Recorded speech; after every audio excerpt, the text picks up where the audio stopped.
مکحول فرماتے ہیں کہ لقمان حکیم نوبی قوم کے ایک سیاہ رنگ غلام تھے اور اللہ تعالیٰ نے ان کو حکمت و دانش سے نواز دیا تھا۔ یہ بنی اسرائیل میں ایک شخص کے غلام تھے جس نے ان کو 3.5 مسکال کی عوض خریدا تھا۔ یہ اس کی خدمت میں لگے رہتے تھے۔ یہ شخص چوسر کھیلتا تھا اور اس پر بازی لگایا کرتا تھا اور اس کے دروازے کے قریب ایک نہر جاری تھی۔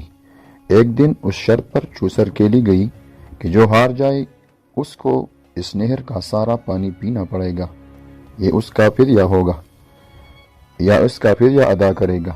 مکحول کہتے ہیں کہ لقمان کا آقا ہار گیا۔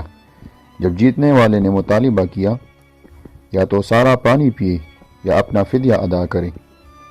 اس نے پوچھا کہ فدیہ کیا ہے؟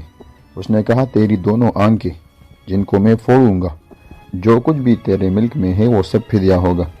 لقمان حکیم کے آقا نے کہا مجھے آج کے دن کی مہلت دو۔ اس نے منظور کر لیا۔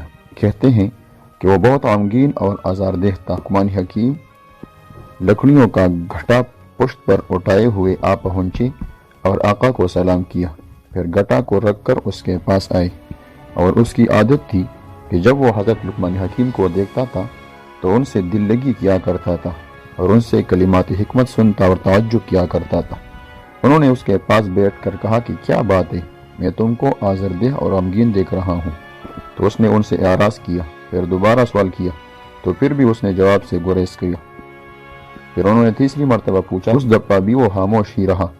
چوتھی مرتبہ آپ نے فرمایا آپ مجھے بتائیں، کیونکہ ہو سکتا ہے کہ میں آپ کی مشکل کو حل کر دوں۔ اب اس نے پورا قصہ سنا دیا۔ لقمان نے کہا کہ ہم نہ کیجیے، میرے پاس اس کا حل موجود ہے۔ اس نے کہا وہ کیا؟ آپ نے فرمایا کہ جب وہ تمہارے پاس آ کر نہر کا پانی پینے کا سوال کرے تو تم اس سے یہ پوچھنا کہ دونوں کناروں کے درمیان کا پانی پیوں یا نہر کی لمبائی کا، تو وہ تم سے یقیناً کہے گا کہ دونوں کناروں کے درمیان کا۔ تو تم اس سے کہنا کہ میں پانی پینے پر آمادہ ہوں، تو لمبائی سے پانی پینے کو رو کے رکھ جب تک میں دونوں کناروں کے درمیان کا پانی نہ پی لوں، اور یہ اس کی طاقت سے باہر ہے کہ وہ پانی رو کے رکھے۔ جب صبح ہوئی تو وہ شخص آیا اور اس نے کہا کہ میری شرط پوری کر۔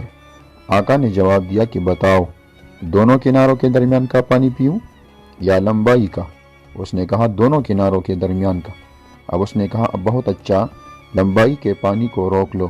اس نے کہا یہ تو ناممکن ہے۔ اسی طرح عدم ایفا کی ذمہ داری اس پر جا پڑی اور یہ غالب آ گیا۔ مکحول کہتے ہیں اس نے لقمان حکیم کو آزاد کر دیا۔